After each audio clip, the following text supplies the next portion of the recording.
So you guys have seen these on my channel before. I think like I posted them once or something, but I actually had the tools to make these, but these are obviously store-bought. So what I'm gonna do is I'm gonna light one so you guys can see what it does.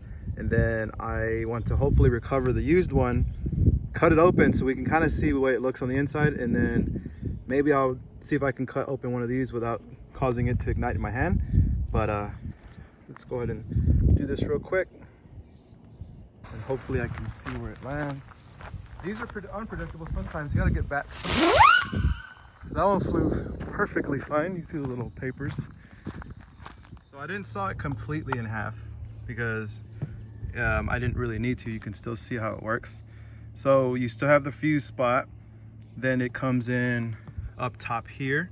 So it looks like there's two different compositions, right? So you probably have your black powder here to be able to spin it up because it has the tangential hole, which makes it spin like a ground bloom.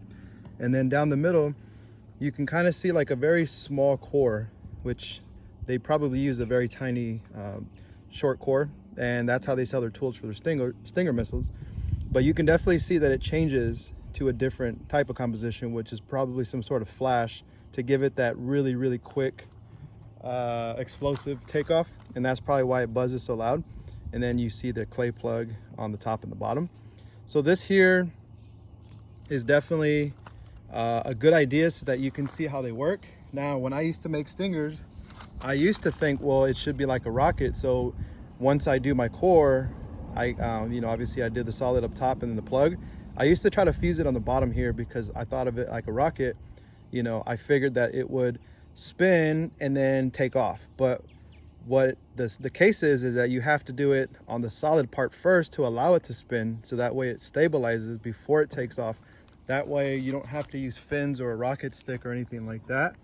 And that's how these speedballs work. And this is a speedball. You can get different types, zippers and you know, twister sticks or whatever. So just wanted to show you guys what the inside of it looks like, just so you can kind of get an idea of how they work. So if you're deciding that you want to build some Stingers, this is how you do it.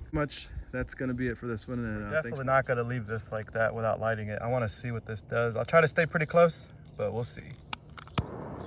Should just burn up.